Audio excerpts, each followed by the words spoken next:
Primary school নিয়োগ 2023 প্রশ্নপত্র। প্রশ্ন ৮ নেকড়ে অরণ্য উপন্যাসের রচয়িতা কে? খ. শওকত ওসমান। ৯. দিনের আলো ও সন্ধ্যার আলোর মিলন এক কথায় বলে? ঘ. গোধূলি। ১০. জেলে ভাই ধরে মাছ মেঘের ছায়ায় চরণটিতে জেলে কোন কারকে কোন বিভক্তি? ক. কর্তৃকারকে প্রথমা। ১১. কোন ক্ষেত্রে বিভক্তির প্রয়োজন হয়? ক. কারক। ১২. নিচের কোন শব্দটি শুদ্ধ? গ.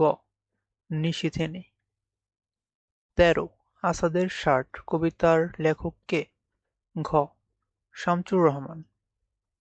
১৪. অর্বাচীন শব্দের বিপরীত শব্দটি? ক. প্রাচীন। ১৫. নন্দিনী এর প্রতিশব্দ কোনটি? ঘ. তনয়া।